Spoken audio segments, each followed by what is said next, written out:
when all questions will be answered.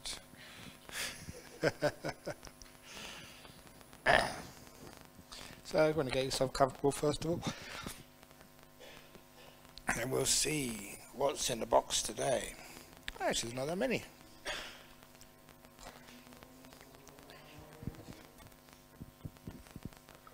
Okay, so let us begin. I'll pick one from the middle first of all, at random. Dear Ajahn Brahm, it was because uncontrollable impulse I started during this retreat. I started a short, useless conversation with female yogis during this retreat. Later, that I felt regret and guilt about it towards my action. I hereby would like to seek her pardon if I'd been disturbed her, and thanks she didn't hiss me away on that occasion. Thanks for your kindness. I also like to seek forgiveness from Ajahn Brahm for this unmindful action. At this point, I hope Ajahn Brahm could teach me how could I restrain my senses towards women. Thank you for the benefit of my spiritual path.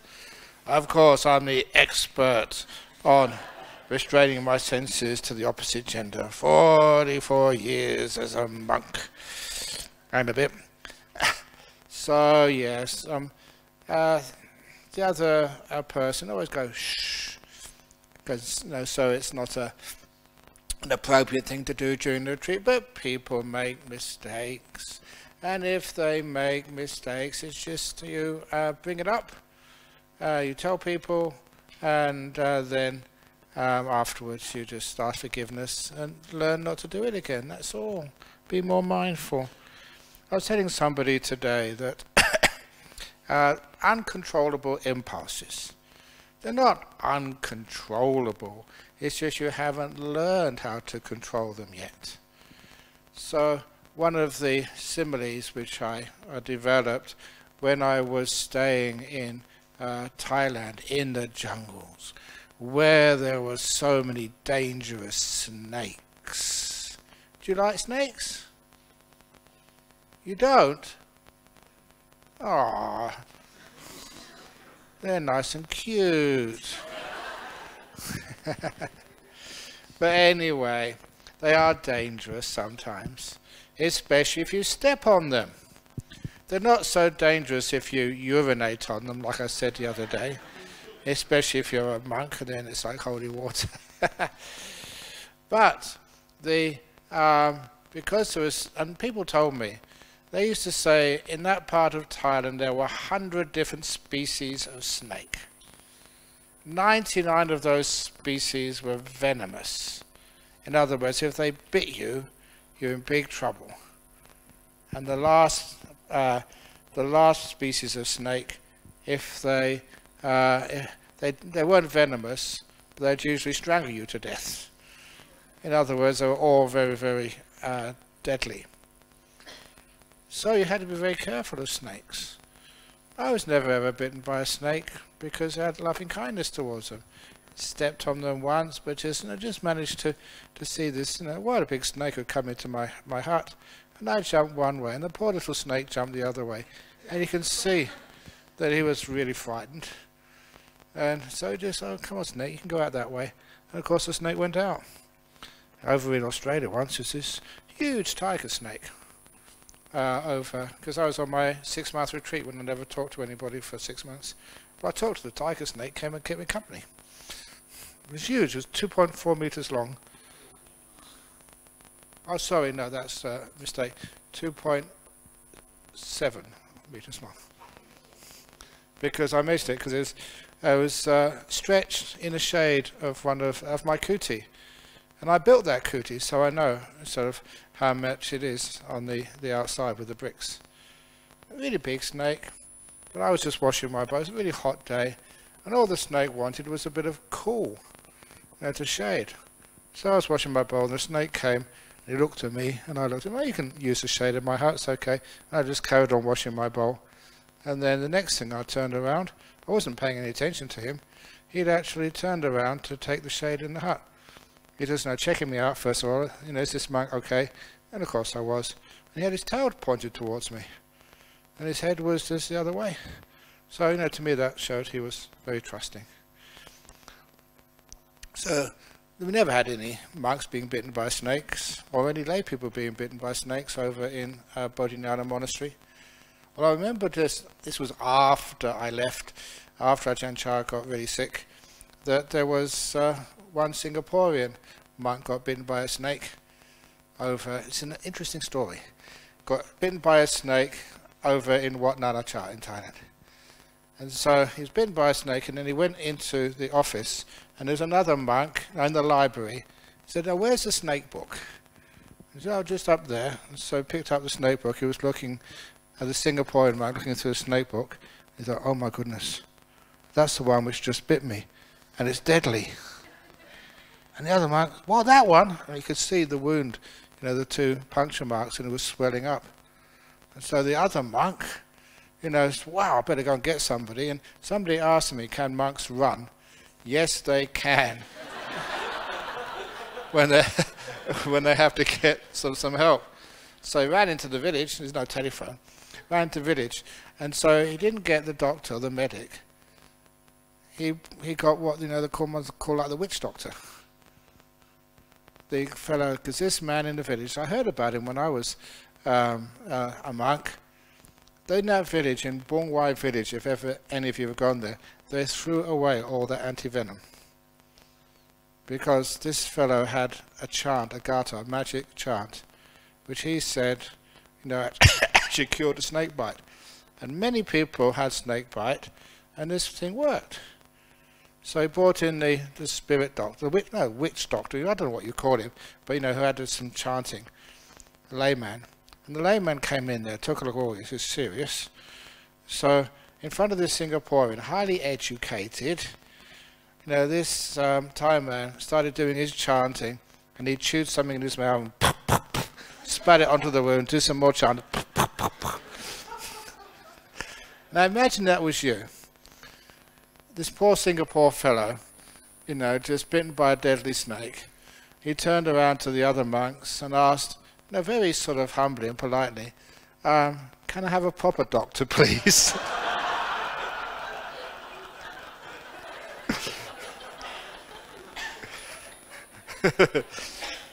But, his proper doctors was too far away.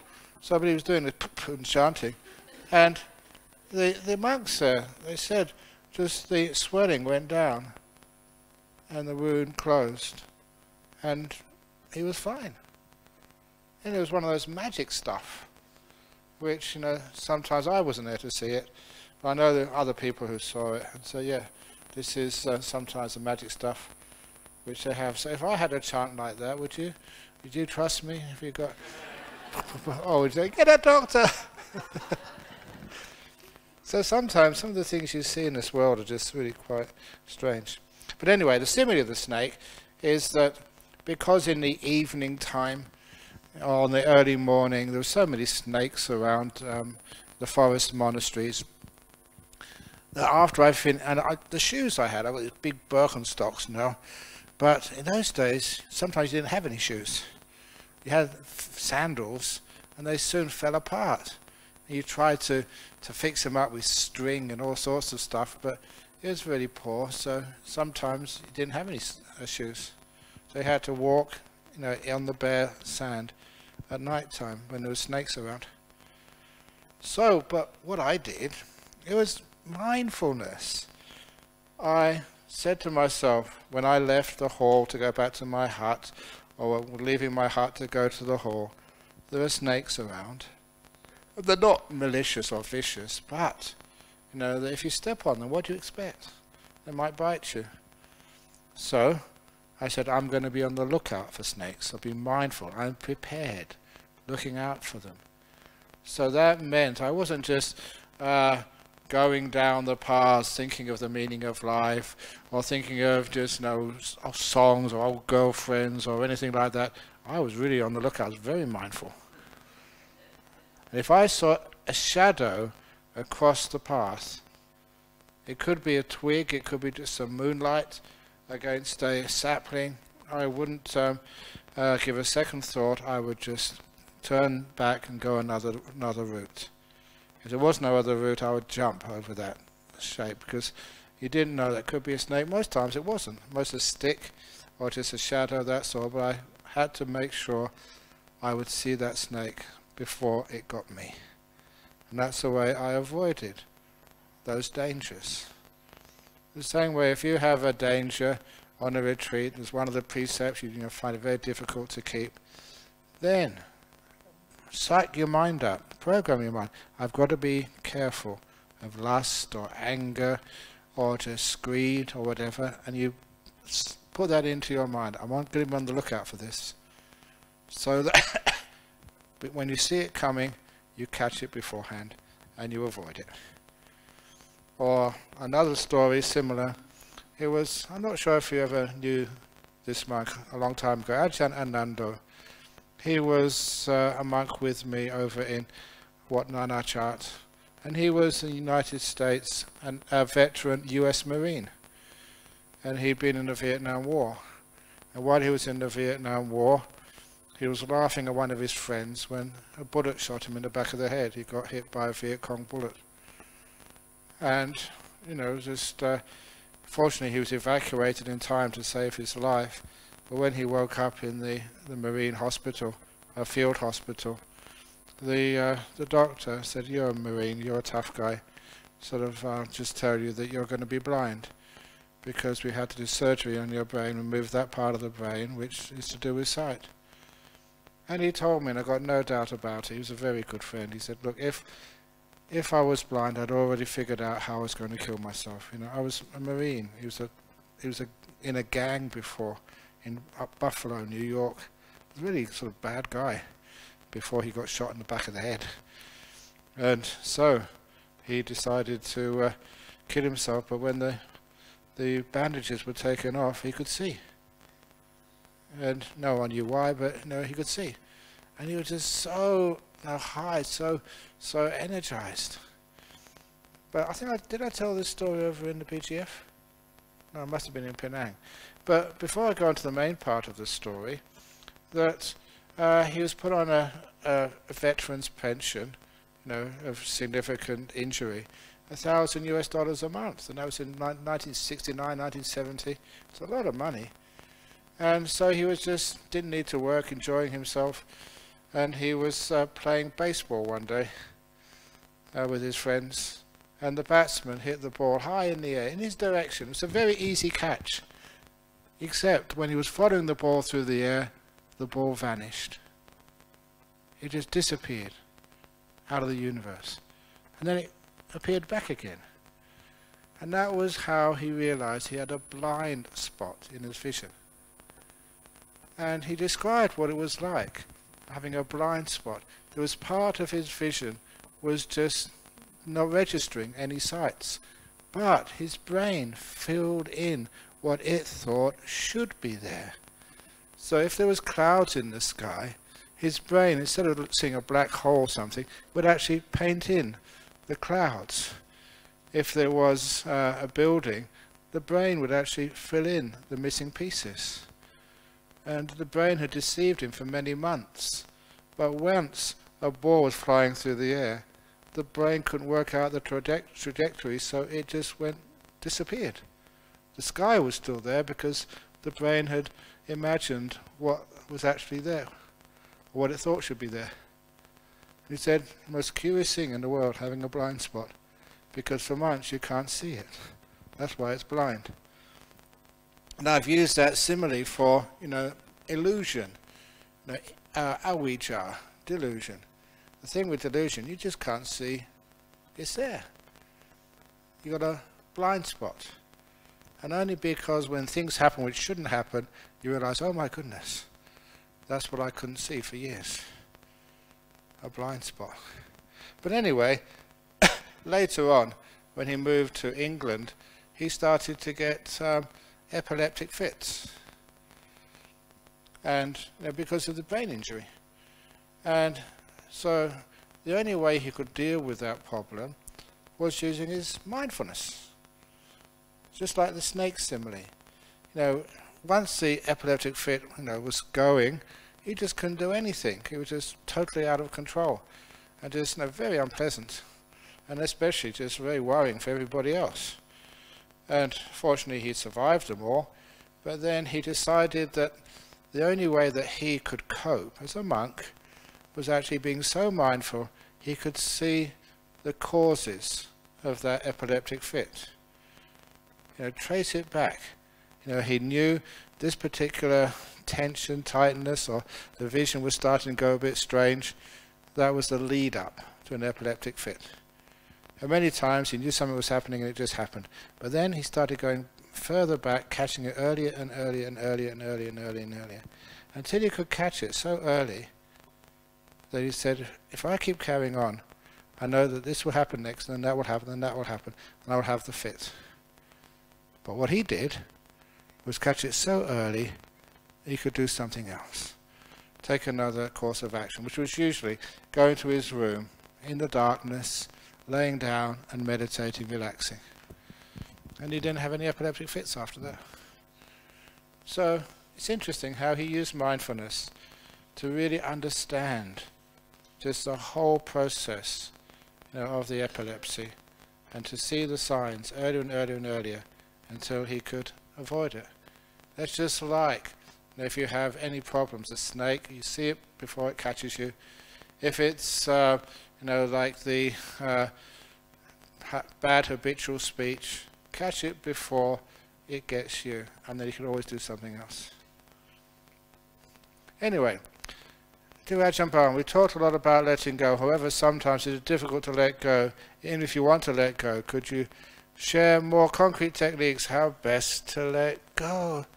It's I've already told you the technique about letting go of your past by writing it down. I said that over. No, come on, I must have done it I think in the BGF, because it's a standard psychology technique. You go to a therapist, the first thing you have to do, if there's something really bothering you, hurting you, which has really made your life a misery, you really have to really bring it up first of all. Suppressing it, pretending it didn't happen, hiding it, doesn't help at all. So often they ask you, well, now you're in a safe space, let me know what happened in detail. It takes a lot to actually to tell somebody else embarrassing, terrible things you've done, or sort of relive what other people have done to you. But instead of telling them, sometimes the easier way is just writing it down. All that trauma, all that terrible things, the things you feel guilty about, whatever it is, write it down. Now, where Ajahn Brahm steps in is the type of paper you write it down on. And number two, the type of ink you use. I remember now I told this at the Triple Wisdom Hall over in Penang. And I thought it was very funny, but I had to tell them, please, please, please don't do that in this temple, otherwise we'll block all the toilets and we'll never be invited back again. Because what you do, toilet paper is very cheap. A whole roll, it's so inexpensive. And then you start, brown felt tip pen is the best. Dark brown. And you start writing all these very bad memories of the terrible things, some of which you're responsible for. You did it, write it down there, or what other people did to you. You write it all down there. As clear as possible, in detail. You've got plenty of ink, plenty of paper. You write it all down bit by bit by bit. And as you write it down nice and clearly, do you make the psychological subconscious connection. It's called association with the other dark brown matter which goes on toilet paper. And because you're making that association, it's dark brown yucky stuff. Because of that, you realize once you've written it all down, this is not something you should keep. How many of you are concerned for climate change, who want to save the forests, who make use of paper and recycle it? But even Richard Attenborough, even the head of the World Wildlife Fund, even the president of Greenpeace, they never use both sides of the toilet paper. What a waste. What hypocrites. They waste half of it. And even worse, sometimes when you wipe your bottom, there's only a tiny bit of brown stuff on it. Can't they fold it up, put it in their pocket to use for later?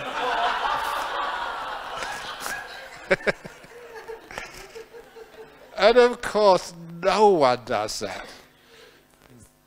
Even a small amount, there's lots of space left, lots of white space left, let alone the other side. You throw it in the toilet and flush it away. No one keeps anything, any toilet paper with even a slight bit of brown on it. It's a very strong association that if you write down in dark brown ink on your toilet paper all the terrible things which you have done, or the things which other people have done to you, you write it down, the association. I've been carrying this around. What an idiot, what a stinky, smelly, dirty habit that is. To keep the rubbish of the past. And then, once you've done that, you've read it and realized this is not something you should keep. Then you have to do the final ceremony. And there is a temple to do that in. And it's, it's called the toilet cubicle. But you don't sit on the throne yet. Oh, you may do, but if you sit on the throne, you have to read it to yourself again, first of all. Read it slowly. No speed reading. It's really got to sink into you. This is dirty, stinky stuff, on dark brown ink, on toilet paper. Don't know whose fault it was, your fault, other people's fault, your boss's fault, or whatever. You read it out. And once you've read it out and realized that this you've been keeping for such a long time, then you stand up, put it in the bowl, and you do the ceremony. You can actually do some Buddhist chanting if you like. Anicca Sankhara, impermanent all things. And I will now let go.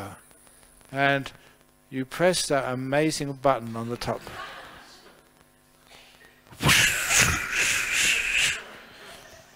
And it goes out of your life forever. Who would want to keep memories which were stinky as feces? No one would, except you. So sometimes, say letting go, it's easy to letting go, but sometimes the ceremony is helpful. And it's not just a joke. Many people have done that.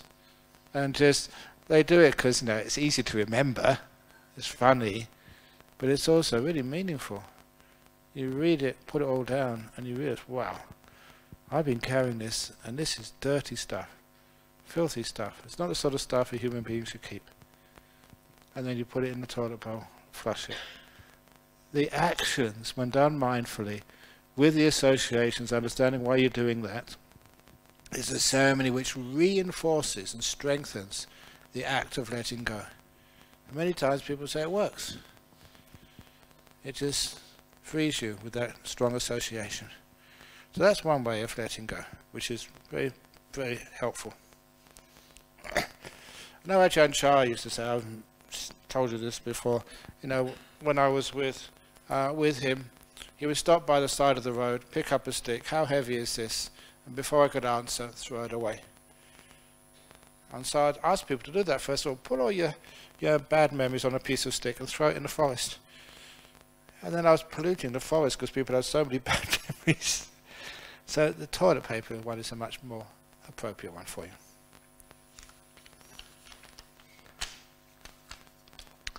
Just wanted to know the Buddhist view on gambling and gambling as a livelihood.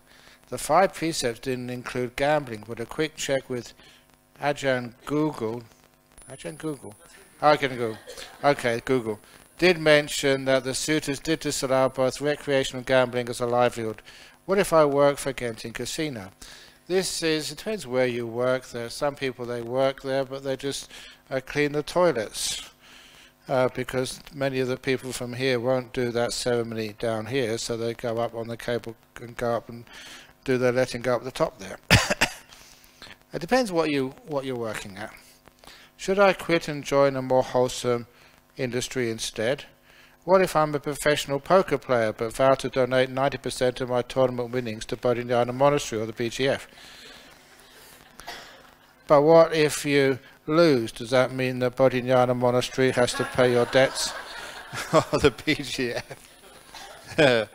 And so I keep 10% from my frugal sustenance. You know, Ajahn, the Christians only donate 10% of their earnings to the church. Hee. That's what they're supposed to do. That's pre-tax. 10%. But anyway, jokes aside, I just wanted to know how all this adds up to the great big karmic book. Thank you.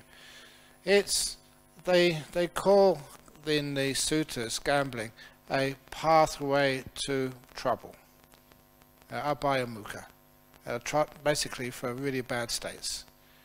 Because usually what happens, where does that money come from to actually to get all that great food up there, which is very cheap, or to get musicians or singers or stand-up comedians or even sit-down comedians. And it's silly people's money. So people always think they can win, but they never do.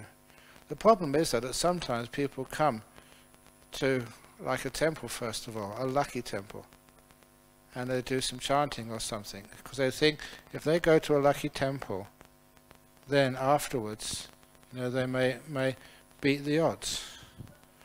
That's what people think.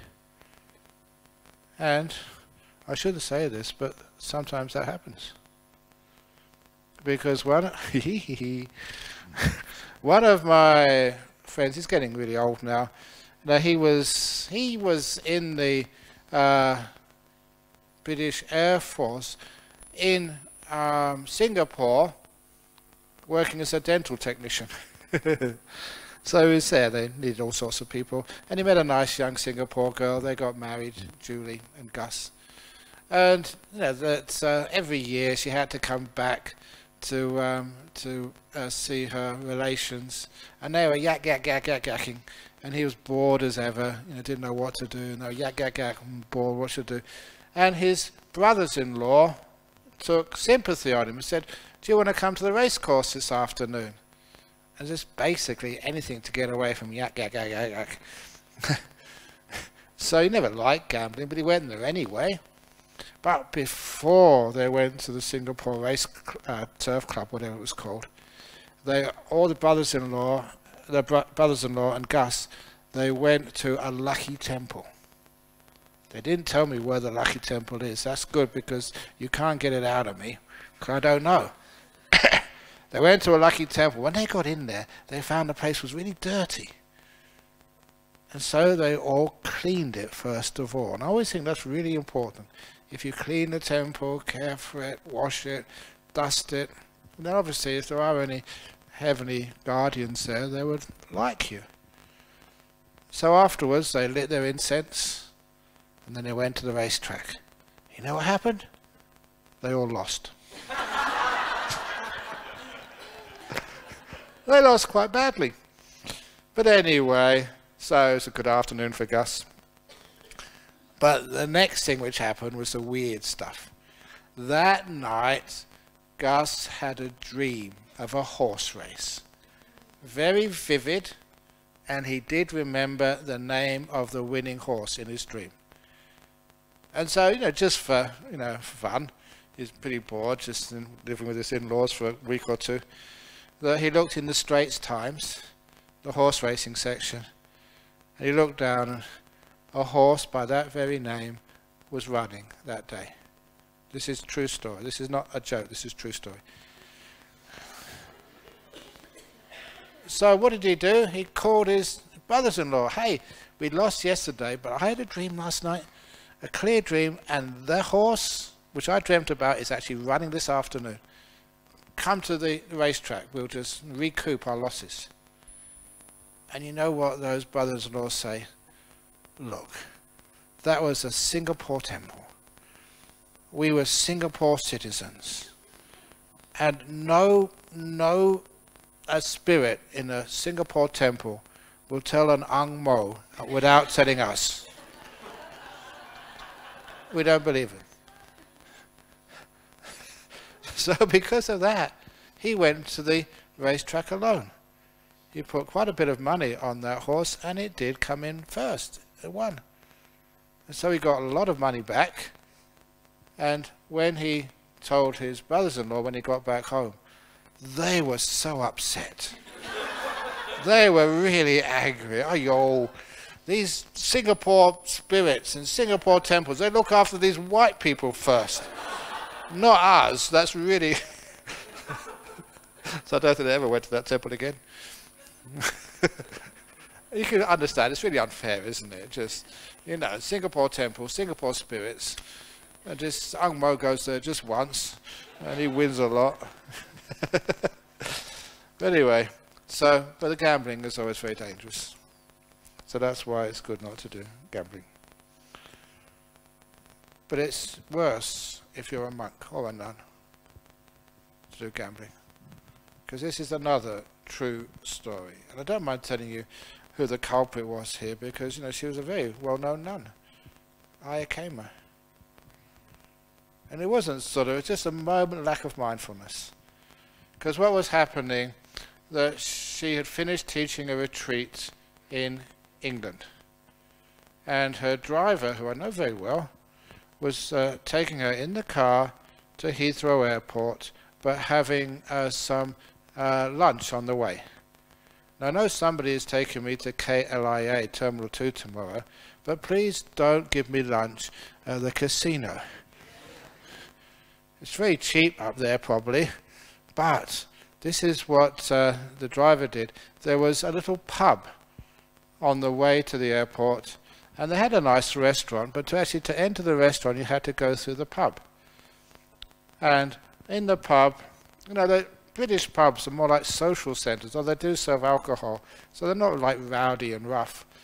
So they took her inside the restaurant, ordered a nice lunch for her, and because, you know, the monks, you know, eat a little bit more, the nuns as well, because they can't eat in the evening, she was finishing off her lunch, and her driver went outside, said, look, I've got a few spare British coins, and it's not enough to change into, I think she was German, Deutschmarks at that time, before the Euro zone. So I'm just going to change, you know, a few coins in the slot machine. You know those slot machines? Yeah, what do they call them in Malaysia? Slot machines, okay. So anyway, she's just basically getting rid of a few, you know, £1 coins. And so she put them in, pulled the handle, went round and round. Of course nothing happened, and I went in round and round. And she was almost getting rid of all the coins when Ayakema sort of came past. And the driver, the attendant, just put a coin in the slot. And she saw the nun come round and tell the nun, you've got much better karma than I have, you pull the handle. And just a moment of heedlessness, the nun pulled the handle. Shouldn't do that. Shouldn't do that, because absolutely true story. Round and round and round and round it went. Jackpot. And all these coins came streaming out onto her robe. Talk about not touching money. The money touched her, not just one coin. I don't know how many hundreds, thousands of pounds came out onto her robe. She didn't know what to do. You know, didn't have that sort of simile in the sutras or the jatakas. So she was stunned, but so was everybody in the bar, in the pub. You know, to see this strange lady, just one pull and get the jackpot, that was really, really psychic. And as they were stunned, the bartender rang the bell and explained to the nun that it was a tradition. You know how British people are really strong on their traditions. In this pub, whoever wins the jackpot has to buy a round of drinks to everybody who happens to be in the bar at the time. So a Buddhist nun had to buy gin and tonics, double whiskies, beers. So she didn't break just one precept. She broke a whole heap. Which teaches you, if you're a monk or a nun, just don't go near that gambling house. Although, sometimes, as a monk, I don't know why, maybe I was a lawyer before, I know all these loopholes. And so, when I was in Hong Kong, they took me to Macau. And now Macau's all casinos everywhere. And I said, well, we're raising funds for the nuns' monastery or Jhana Grove or something. But, I can't go gambling, but I've got this really interesting scheme, which I won't break my precepts, but I'll make a lot for the nuns' monastery. I said, what's that? I said, all I'll do, I'll just stand outside the casino, outside the entrance, just stand there, not saying anything, because it's tradition, especially in Hong Kong, Macau, if anybody sees a monk as they're going into gambling, it's really bad luck.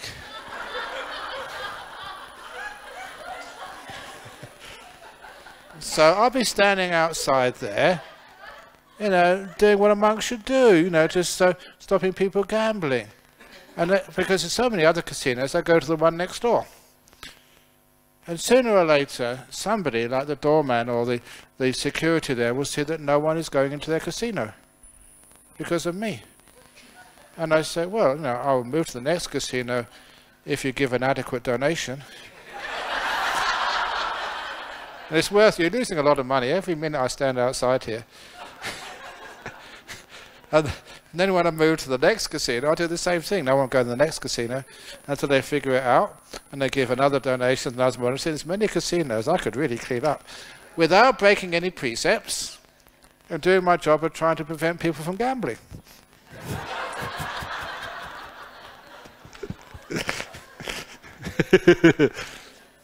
They'll never let me do that.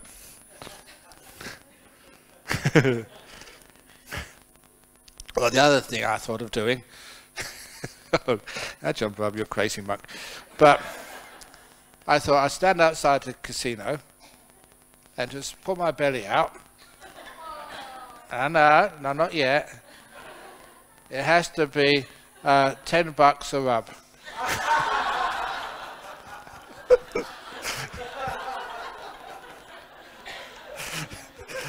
And again, they think, wow, what a good idea. You make a fortune, but no way.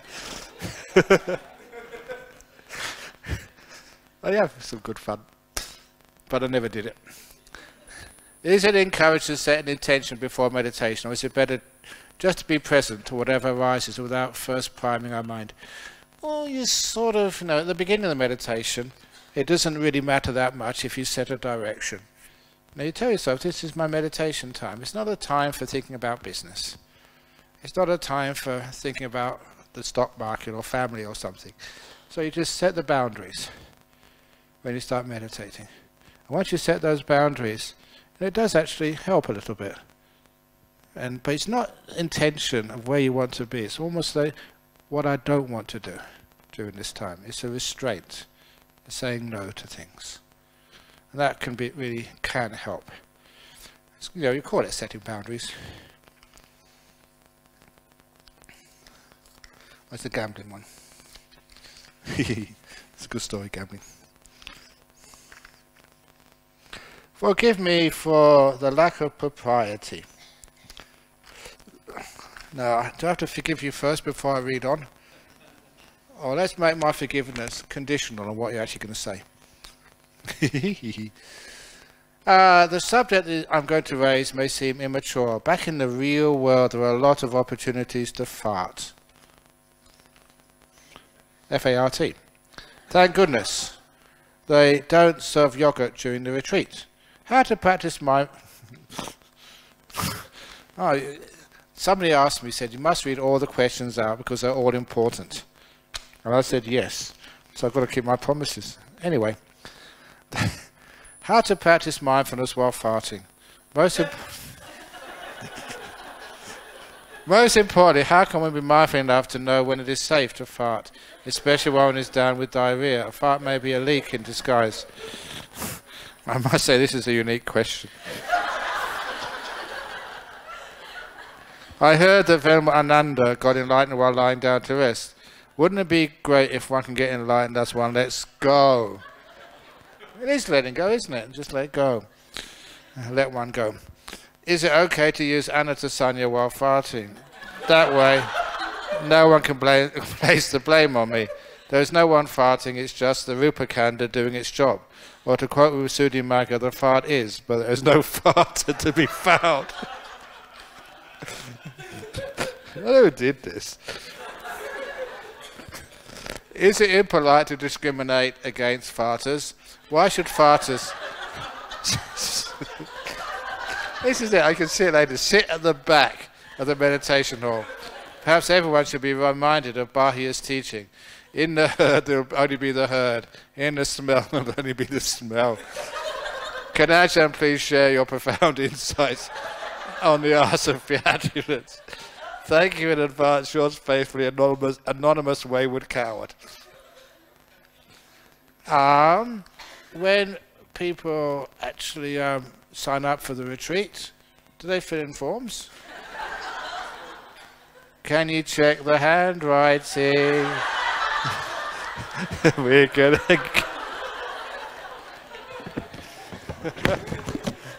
I can't blame you because I started it. Oh, this a little bit of irreverence. During a couple of sittings in this and my previous Vipassana retreat, I find it much easier to watch the pain and numbness of my body than my breath to the extent I feel deep peace and joy. My question is, in my previous Vipassana retreat, I was told by the nun teacher that I should only watch the pain a maximum for 20 seconds and to return my attention to the primary meditation object, rising and falling of the abdomen. Is that the right approach, as it is contradict with your teaching, I letting go and not rising and falling of abdomen? It's like all teachers, they give general teachings to people in a group like this, but sometimes special teachings to adapt them to your particular circumstances. So if it's working, that you feel a deep peace and joy, and you can sustain that peace and joy for a long time. If it works, then maybe give it a try. But always be very careful, because watching pain and numbness, pain is a sign that you've got your body in a difficult position. So maybe it is because its body is telling you should move. But you may experiment and try it, see what happens. And if you find the pain is getting worse and afterwards you're very tense, then obviously it was in the wrong direction. But if it seems to be working for you, continues to work, then why not? So this is where we experiment with different postures, different meditation techniques, as long as there's some kindness there, kindness and peace. If someone is interested, can I share with he or she the meditation that I learn? Is it safe? As long as you only teach as far as you know. And as far as it's not just know, experience. Because if you teach something like that, about to watch the pain and just to watch the numbness and don't move, sometimes people can misunderstand it. And if they misunderstand it, get into trouble sometimes. They blame you. But if you know exactly your limits and you teach within those limits, a lot of times within the limits of your own experience, because you can be sure of that because you have personal experience of it. But if you don't share it with others, there's a lack of teachers in this world. So I would say, yeah, share as far as you know, and the basic stuff is always pretty safe. Dear Ajahn, you mentioned in your talk that if someone is still scared or afraid to die, there are some more work to be done. Could you explain more?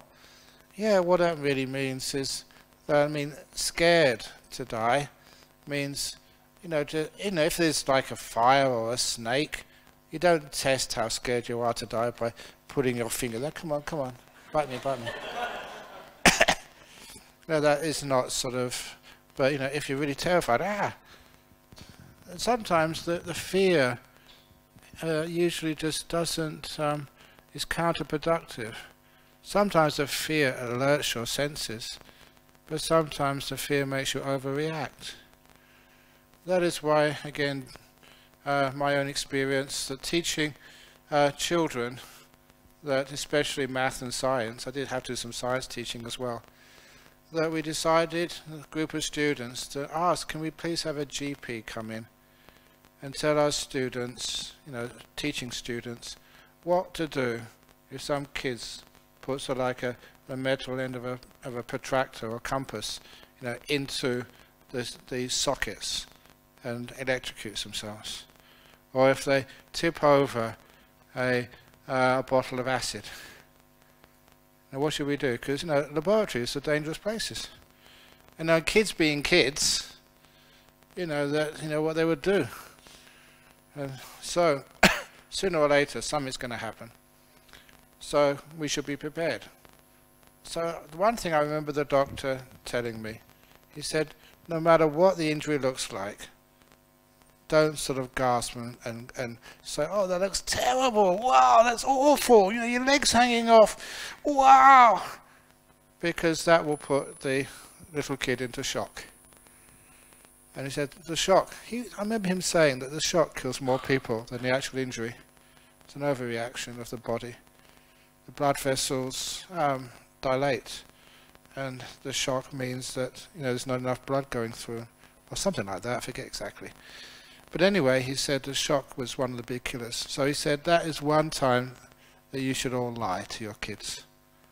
You see, the leg hanging off, he said, oh, that's nothing, that'll be okay. And there's some truth to that. I remember just stepping on a nail in sort of Thailand, went right through me. Dirty old 4-inch nail. I didn't feel any pain at all. I just looked, oh, that's interesting. But the monk with me said, oh, that's terrible. And then it started hurting. And I told him off afterwards, don't do that. Have you ever had that experience? Something happens, oh, it's okay. And then so, oh, that's terrible. And then you really hurt. Or like nurses, doctors, please never say, this is going to hurt. It's really going to hurt. I'm terribly sorry, but this is one of the most painful procedures. That really helps. So in other words, because you're afraid, you tense up and it does get worse. So, afraid to die, of course we'll all die sometimes. And you can't you must praise Venerable Kesari Dhammananda. You all know that story. That was so impressive. That his doctor, I forget who his doctor was, but I remember just talking with him. He said, yeah, this happened. It really shocked me. That when he was told that he was going to die, there's no way out, that the chief laughed.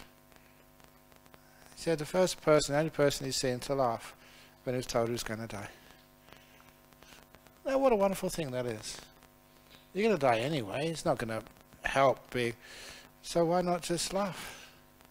Yay! Sometimes I tell people, suppose, your doctor said you'd only got a week to live. How would you behave? Would you be afraid? Would you? Imagine a simile. Imagine that on this retreat, that because of a really good sponsor, they said, we're going to give a prize to one person on this retreat, with their partner, with a friend. And the prize was a all-expensive paid trip to Los Angeles, to Hollywood. You will fly first class on Malaysian Airlines, first class, with you and a friend, where you'll be taken to KLIA in a limo, chauffeur driven, like I'm expecting tomorrow, but I'm really disappointed. The last thing I wanted to be. But anyway, once you get there, you'll be put into a 6-star hotel, a penthouse suite for you and your friend. And every day you will have 1,000 US each to go shopping, spending money. And in the evening, you can select your favorite TV star or starlet or rock star or whatever to have dinner with them every evening. Who would you choose? Would you choose Brad Pitt or Angelina Jolie or who's that? Taylor Swift? Guys? Yeah? Or who's the hot Justin Bieber? Am I too old? Who would you like to have dinner with? I don't have dinner. Lunch, okay. Except. I did accept a dinner invitation once. From Datuk Victor Wee on the 5th of May to the BGF celebratory dinner. The 30 years of BGF. But suppose you had that, and then another, like a tour around the Hollywood sites during the daytime, meet all the stars and actually see some of the studios and just how the movies are made. And then at the end of that, after 2 weeks, then you fly back to KLIA, sort of first class, and then a chauffeur-driven car waiting for you with all of your shopping taken to your apartment or wherever you are. Just like a free dream holiday, the very best you could imagine. Now, would you like that? No, some people say no, but most people, they're just making up. Yes, of course they would like it. So, suppose that you won that, and you were going to leave KLIA, the trip was going to start in 1 week's time. Would you be excited? Would you be counting down the days? Only 6 days to go, 5 days to go. And the very last day, you probably wouldn't sleep at night. Tomorrow, I'm going to LA, first class, going to meet my favorite movie stars, really hot men, hot ladies, whatever you like, and $1,000 free shopping every day. You'd be excited, wouldn't you? And some of you would say, oh, I can't wait to go. Now, what's better, that 2-week holiday or going to heaven? Which is better? Obviously going to a heaven realm. It's much better people, good-looking people up there than Brad Pitt. He's getting old now. Angelina Jolie's getting past it. And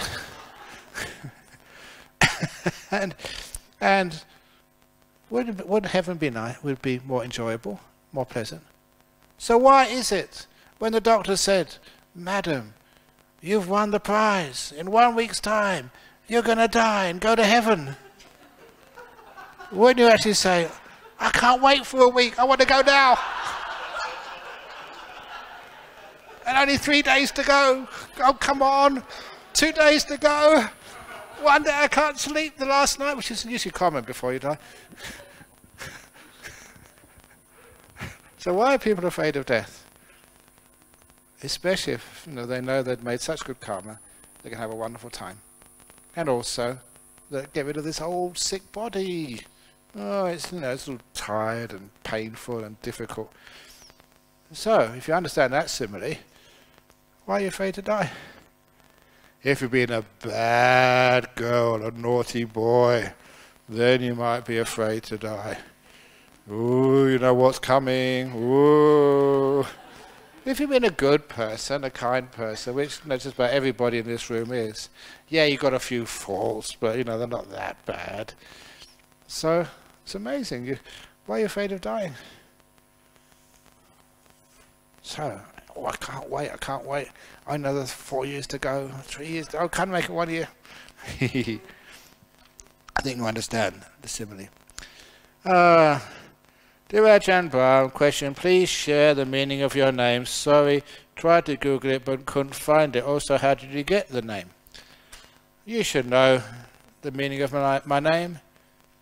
B for Buddhist, R for Roman Catholic, A for Anglican, H for Hindu, M for Muslim, yeah. Brahm. Bring everybody together. And if you're Jewish, I do apologize.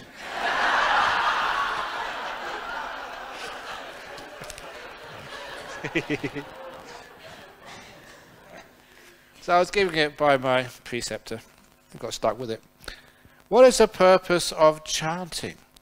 The purpose of chanting is to make sure that you're supposed to be keeping the precept of noble silence. So if you didn't talk at all, the chanting at least keeps your voice box lubricated. But maybe it's not needed because you're talking anyway. So the purpose of chanting, some of the chants are really useful. And they teach good Dhamma. Like, I don't know how many times I've mentioned it in this retreat. Let them be contented and easily satisfied, not proud or demanding in nature. And that's wonderful. It's contentment, simplicity.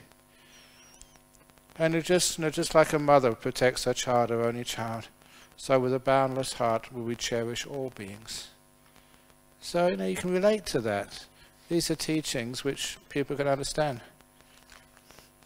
Please explain the benefits of chanting if one doesn't understand the words in Pali, referring to those not translated by you during the retreat, i.e. the deep yellow colour paper we refer to each morning.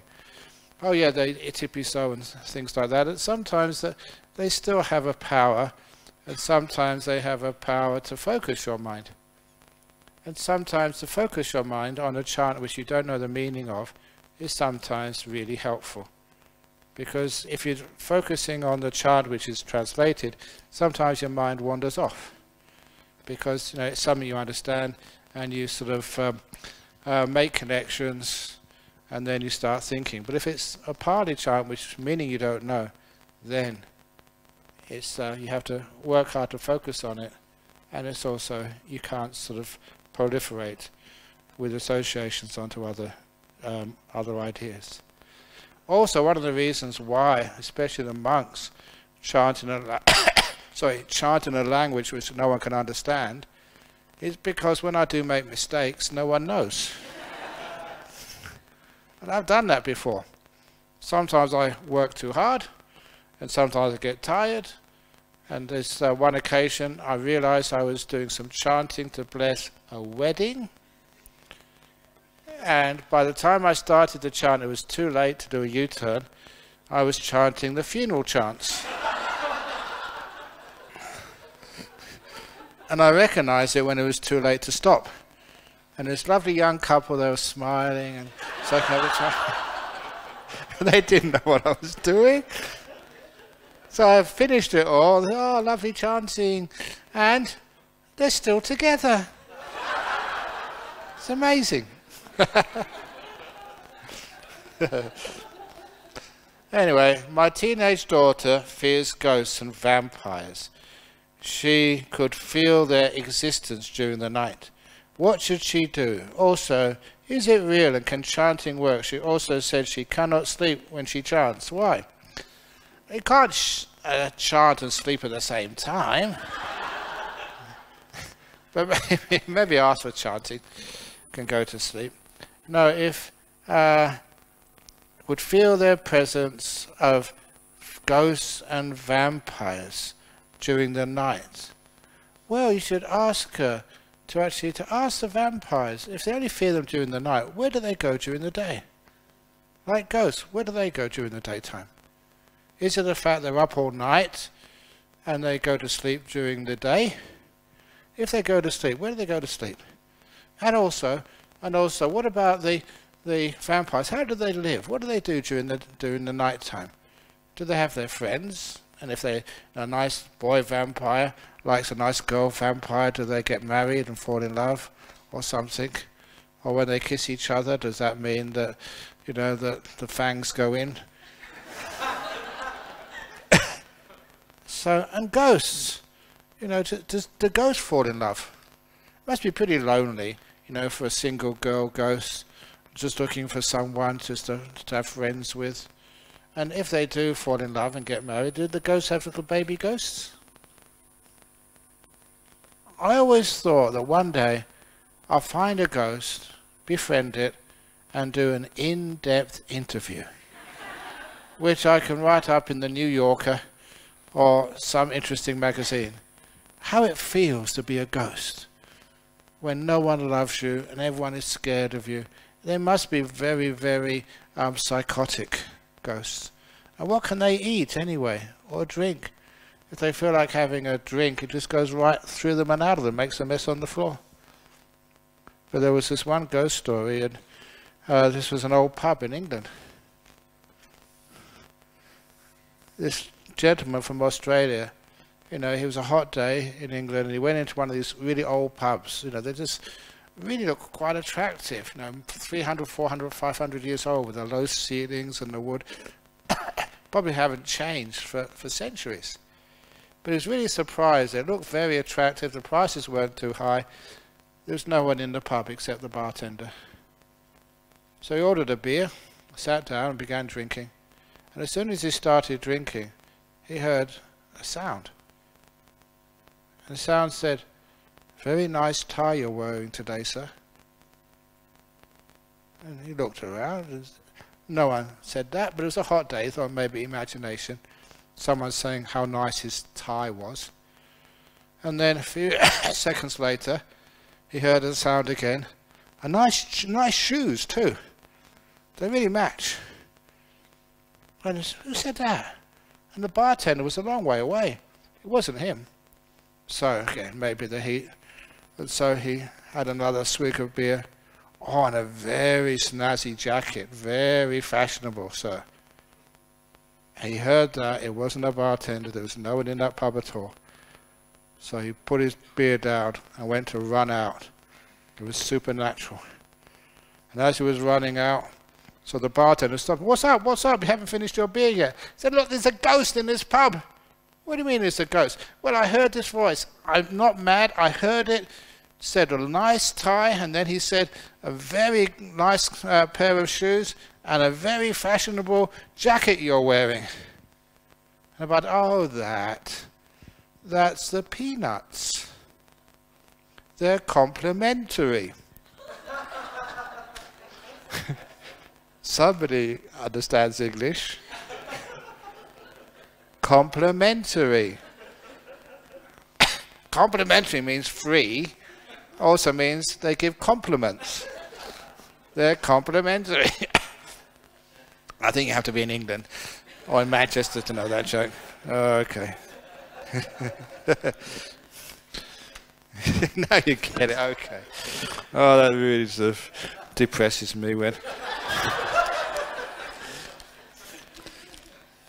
Okay, maybe it's not as good as the coffin one. That was very easy. What about the one about the Australian who went to visit the castle? No? Okay. So I should have said that one.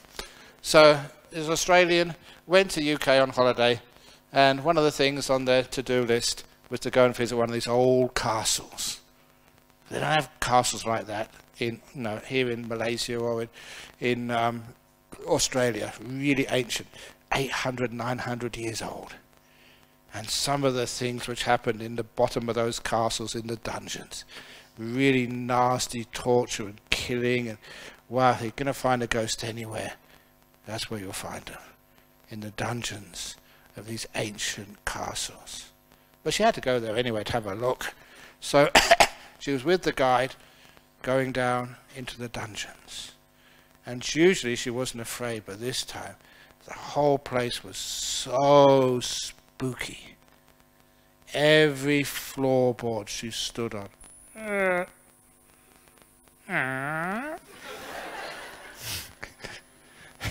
Every door they opened.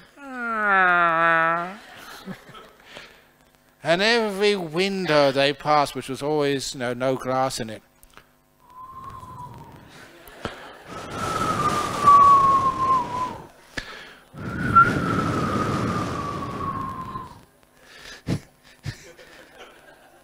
That's called sound effects.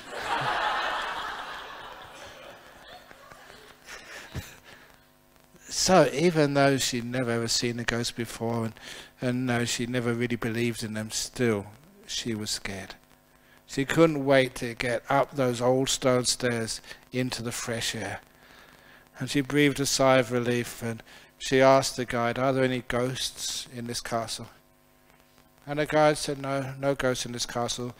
In all the years I've lived here, there's been no ghosts."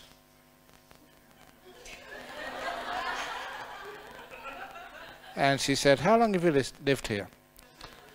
"Over 300 years. Be careful, you don't know who the ghost is. It may be the one sitting next to you. There's a few people I can't remember they were here the first day."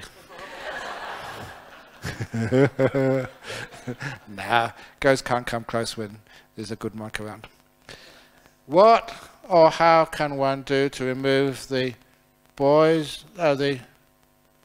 something of past and future, the bugs or something, even if the bags,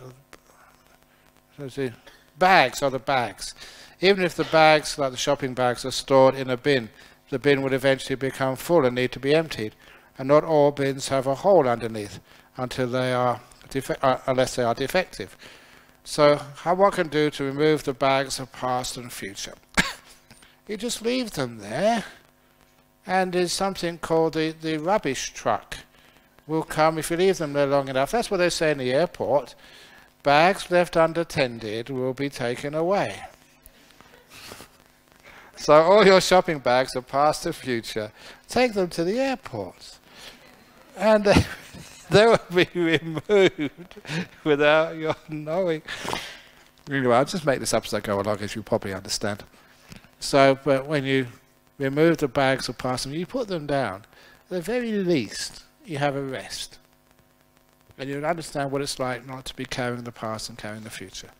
And if you want to do that, shopping bags similarly, or if others, sometimes when we have lots and lots and lots of stuff, that's why please don't give me things, because if I have things, I've got to try and give them away to somebody, because you can't take them back on the aircraft.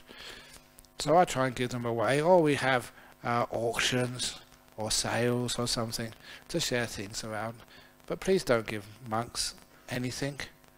I'm a monk who wants for nothing. So if you want to give me anything, give me nothing. So somebody actually did that recently. They gave me a nice little box. It was the end of the retreat which I did in London.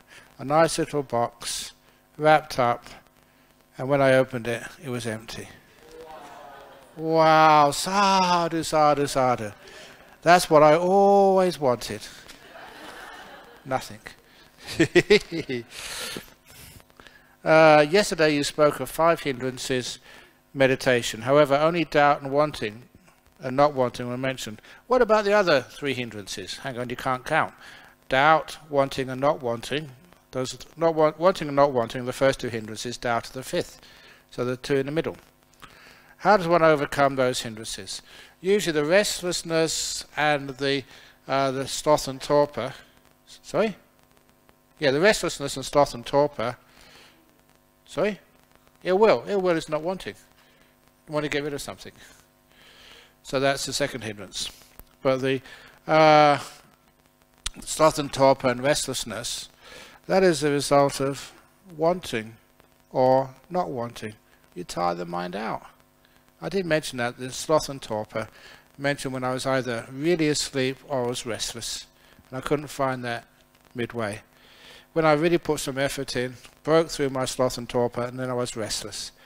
Calmed the restlessness down, then fell asleep. It was always because of wanting. And the solution was that when you understand that the 2 parts of the mind, the doer and the knower, when you do something, you try and control things, want things, or try and get rid of things, that tires you out. You get sloth and torpor. And if you put some more wanting in, you just get restless. So to find the middle way, no wanting, no not wanting, just letting things be. Loving kindness, if you like. Open the door of your heart to this no matter what it is, and your energy starts to return. Thanks for your teachings. Look forward to see you again. You picked up the bag of the future again. So, who knows? The future is uncertain. During meditation, can our mind be influenced by the dark side? Yes, it can, because I was actually in Hong Kong. I gave a sort of a presentation with Professor Richard Gombrich. And as we introduced one another, I said, I studied at Cambridge, Professor Gombrich studied at Oxford. Cambridge is the light blues, Oxford is the dark blues. He is from the dark side.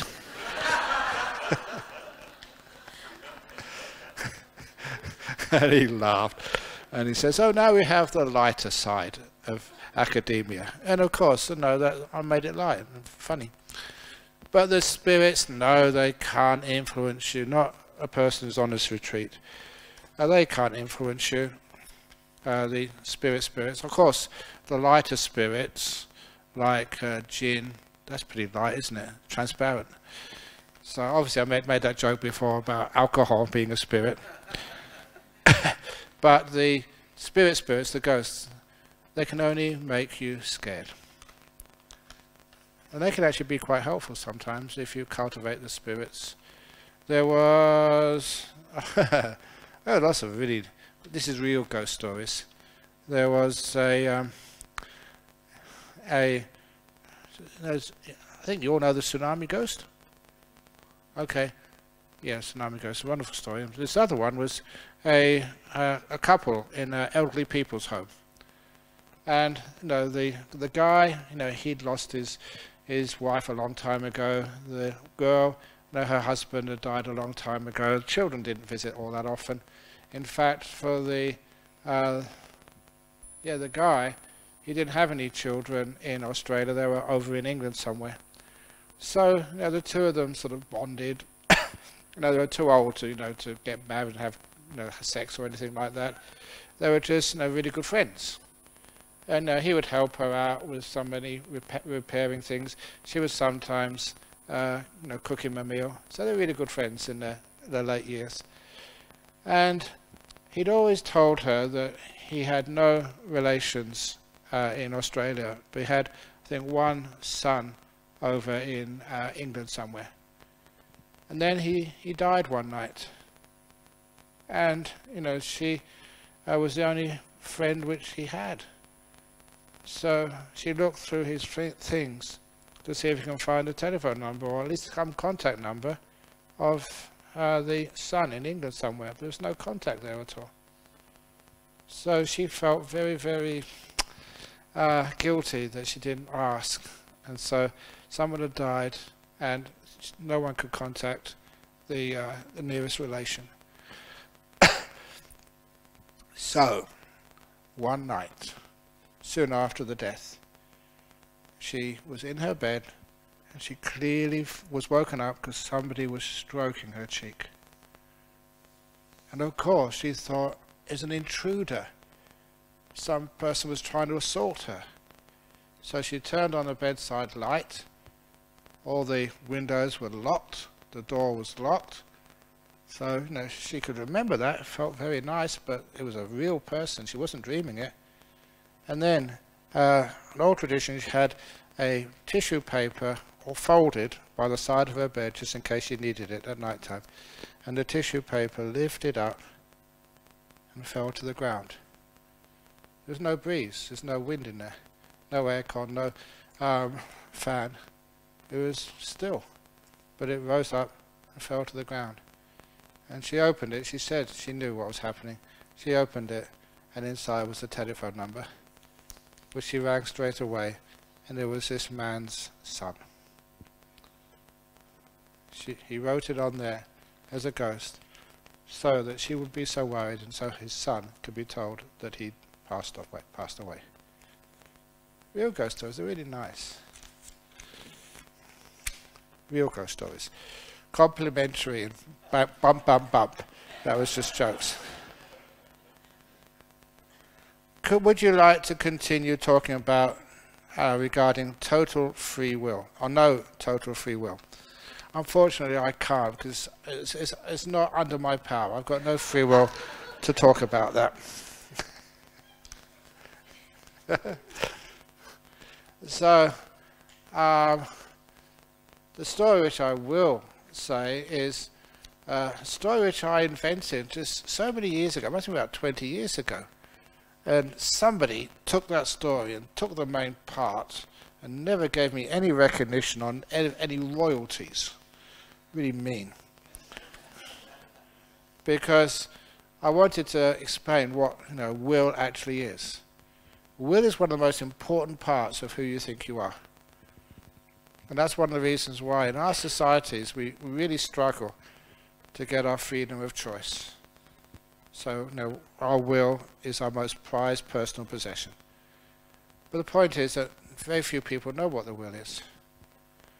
And sometimes the will is, just, I don't know why my will is so stupid. Sometimes in life you're having a very nice time, and you want to slow down and really appreciate it as much as you can, and then your will gets in the way and just makes it all go wrong. And sometimes you are sick or you are having pain. Sometimes you will, Ajahn Brahm, I need to go to the toilet. Can you please stop talking now? But your will doesn't do what you want it to. And I gave the simile. It's like sitting in the seat of a bus. Like, going to the airport or something. You're sitting in the seat of the bus and you look through the window and you see some very beautiful land and mountains and beautiful sunny day and just lovely views and waterfalls, and you say, well, I want to stop and enjoy this. And what does your bus driver, the will, do? Accelerates. So all the good happy times in your life don't last that long. And then sometimes you're going through the toxic waste dumps of life, the nuclear disaster zones. You look through the window and it's really, really nasty and disgusting and horrible. You tell your bus driver, come on, get out of here as soon as you can. This is terrible. I don't want to stay here another minute. And what does your bus driver do? Stops and parks. And you get really upset at your stupid will. You never do anything right. I'm having a nice retreat, nice and peaceful, and I start thinking these stupid fantasies. I'm having a lovely, I'm just about to get very peaceful, and then I start sneezing. Or whatever, I'm having a wonderful time, then I get sick. This is my holidays. Why can't I get sick when I'm at work? And take some more time off. And so, sometimes the life doesn't go the way it should do, and your will is the problem. So what do? You try and teach the will. How to have some wisdom and compassion. So teach the will to be wiser. And that's why many people come to religions, or come to meditation, or come to therapies. You don't think your will is a problem, it just needs to be tuned up and made to be able to do things wisely. So when you're having difficult times, the will can actually get you out faster, instead of parking. When you're having a wonderful time, really enjoying yourself, the will can actually slow down so you can really appreciate and savor the beautiful things of life. So what happens? The will just so hard to teach. And so one day you decide the only way you can instruct your will is actually to find out what it is. You have to find the bus driver's seat, where you sit, who your will is. And eventually through meditation you go to the front of the bus, where the bus driver's seat is, to find out who's driving this vehicle called your body and mind, your life. And when you get to the bus driver's seat, it's not what you expected. There's no one there. The bus driver's seat is empty. The driverless bus. And what happened? I invented that phrase, the driverless vehicle. Google, Tesla, All these other people, they stole my ideas. If I'd have patented it, then I'd be rich. I'd be able to build not just the next story of the BGF, but 3 more stories with a helipad on top, so I can come and teach at any time straight from Australia in my helicopter. No more KLIA. But I missed my opportunity. But anyway, the driverless bus. Once you realize that your bus is empty, there is no will there, what happens? You sit down in your seat and you stop complaining. There's no one to complain to. No wants, no aversions. You're at peace. There's no one to argue with. End of problem. Anyway, what is the difference between right intention and right effort? Right intention is renunciation, kindness and gentleness. Letting go, being kind, being gentle. Nekama Sankappa, Avyapada Sankappa and Ahingsaka Sankappa. It's not really intention, it's motive, where you're coming from. And the right effort is efforts to renounce, to let go as well. Whatever it takes to stop unwholesome things, to prevent them from coming up, to have wholesome states of mind. Does effort create wholesome states of mind? It just makes you tired and frustrated. And development of good states. And if you tried on this retreat developing nice and peaceful states of mind through effort. Effort is the wrong word. Vayama. And sometimes they call it virya. Virya is sometimes called energy, but it really comes from a Pali word vira, which means the hero. So it's heroic efforts, almost like sacrifice, willing to give up everything. That's heroic. That's the type of vayama and virya which is needed.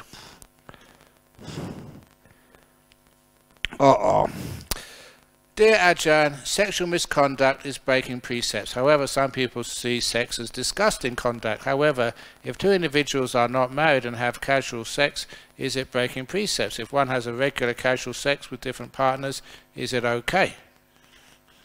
Can we get the handwriting expert?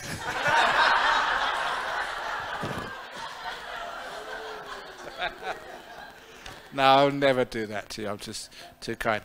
So, the precepts is sexual misconduct is usually with somebody who you're either coercing or they're either not mentally or physically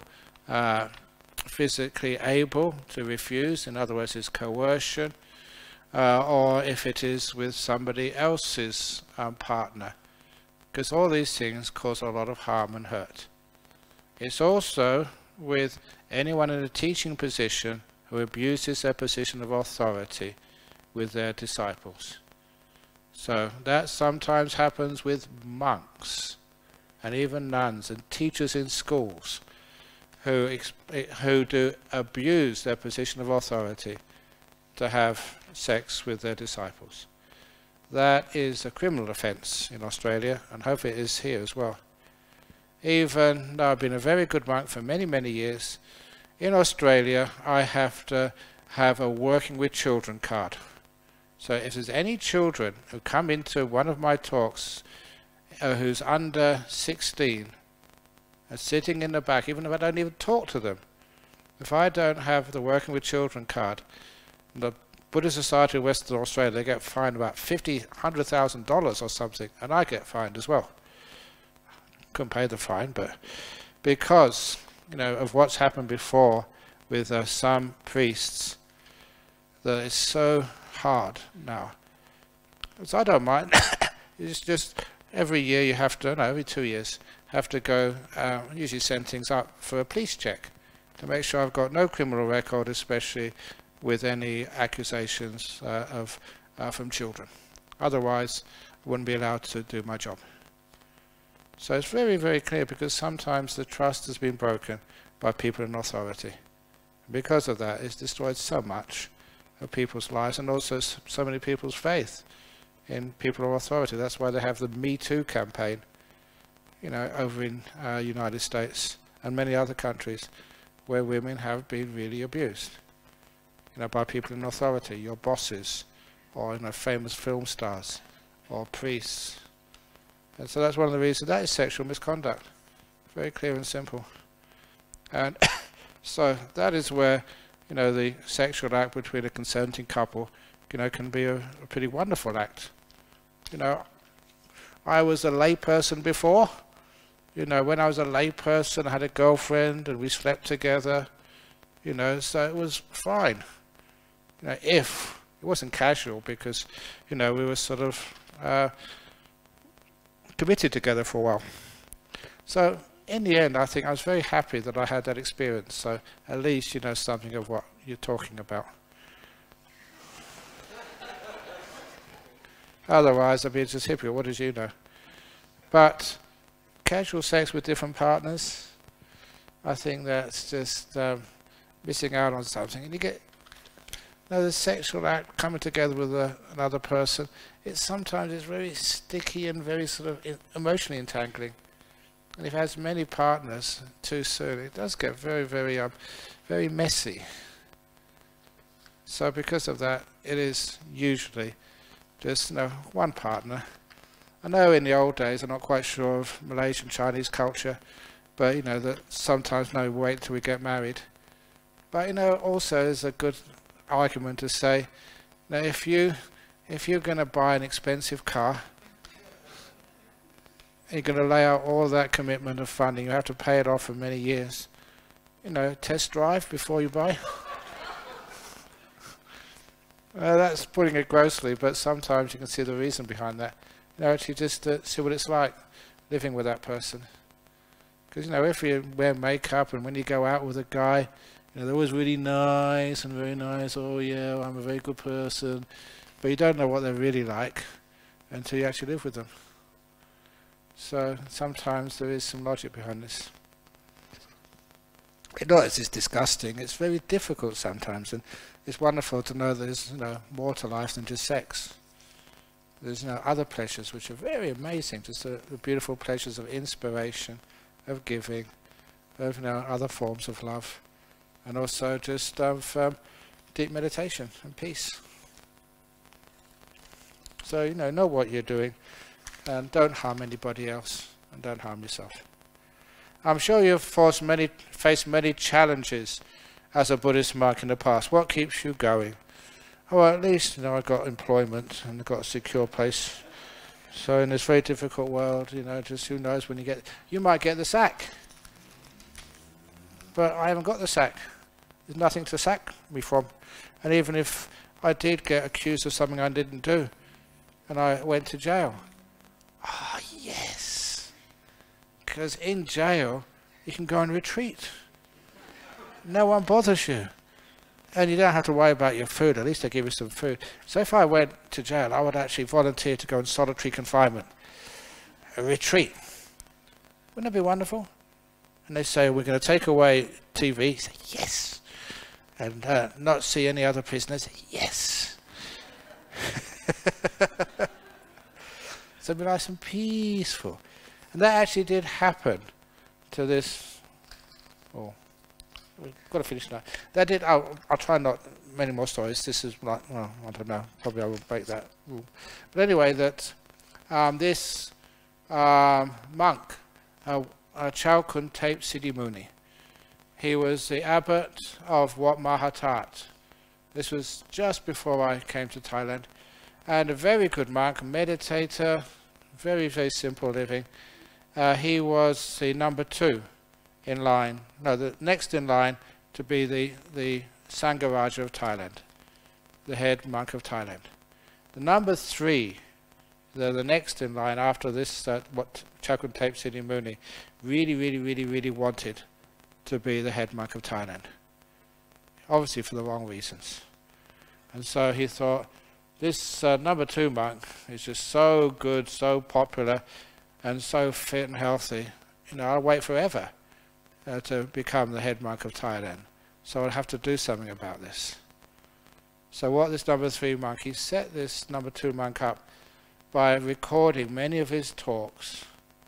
And you say so much but sooner or later it can be interpreted. If you take this section, this section, this section, he was accused of being a communist. And in those days, throughout the whole of Southeast Asia, being a communist was, you went to jail for that.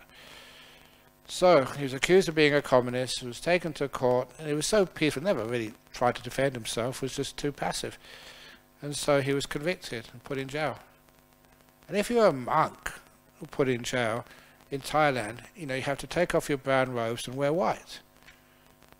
But he still thought of himself as a monk, so he continued to keep his head shaved, and people would give him food. And after 2 or 3 years, a strange thing happened.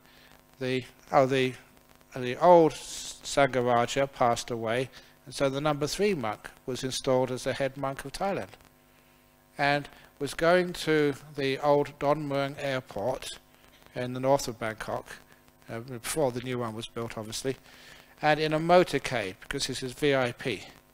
So there's a motorcade, a couple of police cars in front, a couple of police cars behind, and the Sangharaja in the middle car. And on the opposite side of the road, a car lost control, went over the median strip, and smashed into the middle car, exactly where the Sangharaja was sitting, and killed him dead. And all the other people in the car, the drivers, the police, they were totally unharmed. Only one person died, and that was the Sangharaja. And when that happened in Thailand, I thought, this is unique, strange. How come there was an accident and only one person got hurt and killed? So they thought there must be some karma behind this. So they started investigating, and they actually found that he was the one who set up this Tape Siddhi Muni unfairly, unjustly, and sent him to jail. So immediately the number 2 monk was given a pardon and went back to the monastery, wore his robes, kept all his reins. And when they asked him, are you angry and upset that you were put in jail for something you didn't do, he said, no, no, no. This is one of the best times of my monk life, he said. He said, I had a retreat for 2 years, I could relax, meditate, catch up on my reading, do a little bit of research, because people still looked after me in jail. He said, a wonderful time of my life, thank you, thank you, thank you for putting me in jail for this time. And as a senior monk, I can understand why he said that. Not having to go all over the world and to give talks and go back to Bodhinyana Monastery and look at the politics and stuff in organizations. He was just so free and peaceful. So he really enjoyed that. But there's no way he would be the Sangharaja after. He said, no, give it to someone else. I just like my peace and quiet. So that's a true story. Chakhun Tape Siddhi Muni. When you are half awake, a present Buddhist leader pointed his finger at your face for the wrong reasons and later on intended to put you to sleep. When other monks pointed out the leader's fault, he refused to apologize. Are you still giving talk to this leader for the benefits of other devotees? I don't know which leader is that. I don't know. When you are half awake, a present Buddhist leader pointed his finger at your face for the wrong reasons and later on intended to put you to sleep. Don't know what this is about. Anyway, when other monks pointed out the leader's fault, he refused to apologize. Are you still giving talk to this leader for the benefit of other devotees? Ooh, I don't know what that's all about. That's really... anyway, if that was the case, a Buddhist leader pointed his finger at your face for the wrong reasons and later on intended to put you to sleep. I don't know what they want to put you to sleep for. That means just euthanizing you. I don't know. But sometimes we say intended to put you to sleep. Sometimes we don't know people's intentions. Sometimes we can guess their intentions. But, only they would know why they do things. And other monks pointed out the leader's fault. If they did point out the leader's fault, you don't point out the leader's fault, especially not in public. You take them aside, you start talking to them and say, why did you do that? You may have to give a very good reason. Oh, because this, that and the other. said, yes, but it can be misinterpreted. And because you have to be very careful about your actions being misunderstood, that's why a monk has to be very, very careful what they do. Like, for example, there was this one time I was teaching in prisons. Are you okay getting a bit late? Okay. I was giving some teachings in a prison in the town of Bunbury. And the only way I could do that was go just for lunch, and then the afternoon was free. I went on the train. And I'd be looked after the night time in the Catholic parish house. You know, they're giving a room there to sleep for the night, and in the morning get in the train and go back to Bodhinyana Monastery. But the afternoon was free for me. So one afternoon I went to Bunbury Beach. It's really calm, peaceful. No one was around. And it's a lovely place to meditate. So I sat on the beach, crossed my legs and started meditating. I was meditating for a couple of hours. And when I opened my eyes, you know, just coming out, nice peaceful meditation next to the beach, I opened my eyes and, oh, what have I got myself into? Because I looked to my left and there was this 17-year-old blonde in a bikini sitting right next to me on the left. And I turned the other side, there's another really beautiful raven-headed girl in a bikini, 17 years old, sitting on my other side. And I thought, if someone had a mobile phone, I'd be dead.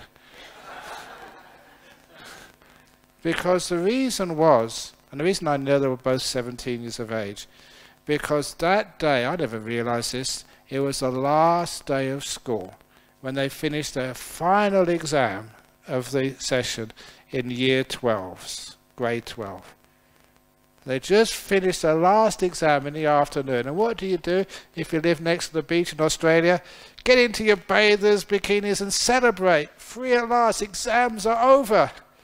So they changed into their bikinis and they saw this fellow, me, brown robes, bald head, just sitting there, absolutely motionless. And they were really fascinated. How can you actually do that? Sit so still and don't even notice, people coming and going. And so they both sat on either side of me, just waiting patiently for me to come out of meditation so they could have a talk with me about Buddhism and meditation. They were really impressed. As for me, honestly, I was scared.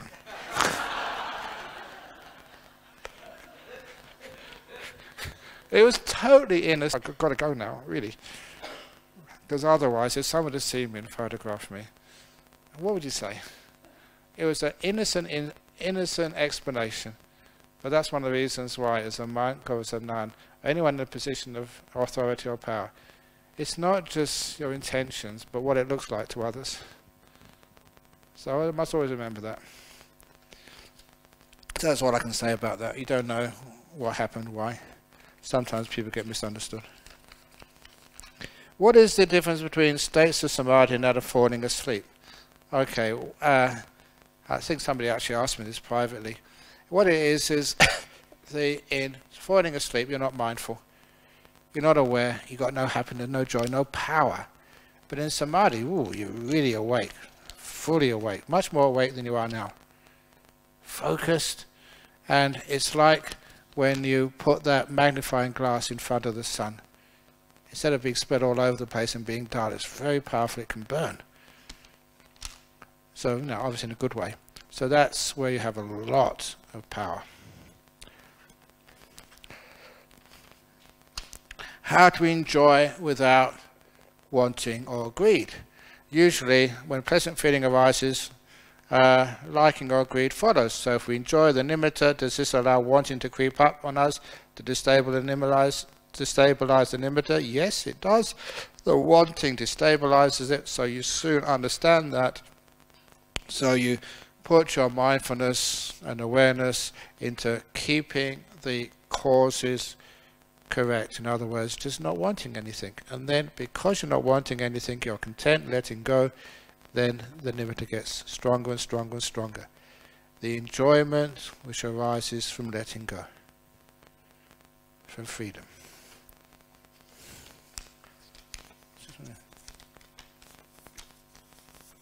Oh, this is the naughty one about farting.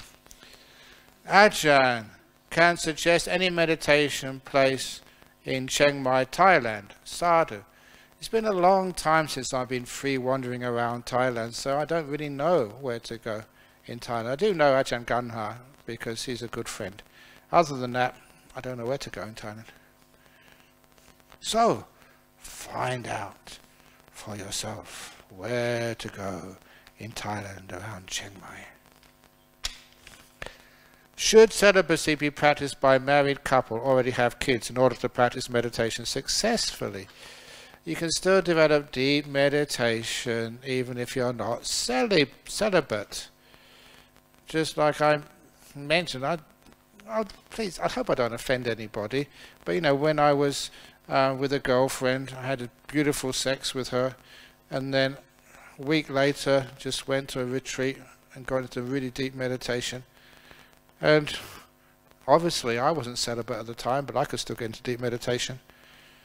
But you know what happened afterwards? That was, you know, pretty much the end of such relationships. Because, you know, why just have sex when you can have a much deeper and peaceful and beautiful and longer state of bliss? So, but anyway, you're a married couple, so remember, when you're married, it's not about you, it's not about your partner. Who's it about? Us, yes, you have to work together and find out what we want to do, not what you want to do. Dear His Holiness Ajahn Brahm, not His Holiness, His roundness, Ajahn Brahm. Do non-returners have wanting for five material forms and immaterial forms if she has eradicated sense desire?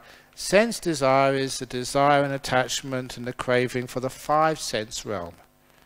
So if you let go of the body and all its happiness and cravings and wantings, you know, things like sex or food, then the pleasure of the mind is something else, far more delightful. So yes, if you are a non-returner, you may still have the attachment, the joy to the deep pieces of jhana. That is an attachment. It's one of those attachments which still remains when you're a non-returner. But I think many of you will be sad. People who are in the Deva realms, they don't die. They just fade, disappear. Nor do they get born. They just arise, fully formed. There are no children up in heaven realms. No one running about in the lobby area screaming and shouting and going past even the residence places when just trying to meditate. So it's a heaven realm because, you know, no schools, you just arise, fully formed, mature, and then you start to fade away, disappear. Chuta, you fall from that place. You don't die. Anyway, actually these last questions are pretty easy ones. So this is the very last question. Ooh. Dear Ajahn, if merits and virtues can't be transmitted to others, how about offering we make then? Merits and virtues can't be transmitted to others. Of course they can be transmitted to others. Merits and virtues, as I mentioned I think today, your merits and virtues, they'll be transmitted to everybody you meet and see on your way back home, on the way to work. Just the very fact you're a kind, peaceful person. One more person, you don't sometimes realize it, just how much you've grown and developed in peace and wisdom over these 8 or 9 days. One of the reasons is because we'd all been growing the same way. You know that I never knew the moment when I got fat. I never woke up and you're fat, you were thin yesterday. It just sort of creeps up on you. Little by little by little by little. So you don't notice it.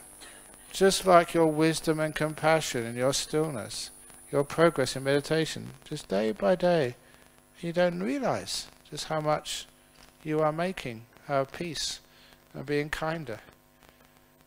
But your family members and your friends, people you live with and work with, they haven't seen you for a week or 8 days. So you can see my virtues and merits I've been transmitting to each one of you for the last 8 days. Has it worked? You bet it has.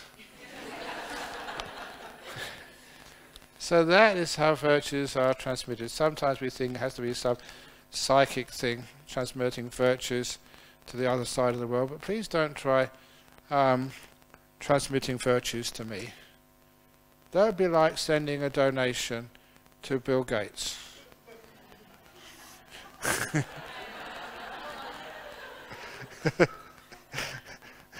Bill Gates won't even notice it. He's got too much money. So please transmit your virtues and merits to people who really, really need them. And just because that's the last question, anybody who does feel gratitude and they come up to me and say, "Thank you so much, you've helped me so much, Ajahn Brahm. What can I give you?" That is missing the point.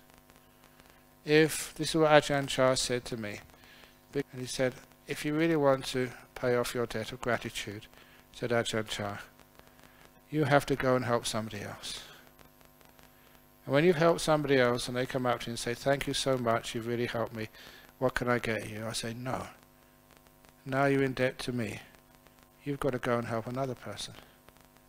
And that way, the good karma, the merits, get transmitted and transferred on and on and on without end. If I've helped you and you give me something back, it's finished. It's even, sama sama. But if I say now you've got to help somebody else, that means the gift of Dhamma always continues on and on and on and on, without end. And I like that. Ajahn Chah, he was only 4 years at school, but my goodness, he was wise. He made all those Nobel laureates and professors I grew up with look so stupid in Cambridge. Honestly, it was really amazing. Okay, any other comments or questions before we finish off? Okay, we can do the sharing of merits now, just because it's a nice tradition. It brings my mind back to my parents and grandparents and all the people who really looked after me. And of course Ajahn Chah, even though he doesn't really need any. Idam me nyatina hotu sukhita hontu yatayo. Idam me yatinang hotu sukhita hontu yatayo. Idam me yatinang hotu sukhita hontu yatayo. Sadhu, sadhu, sadhu.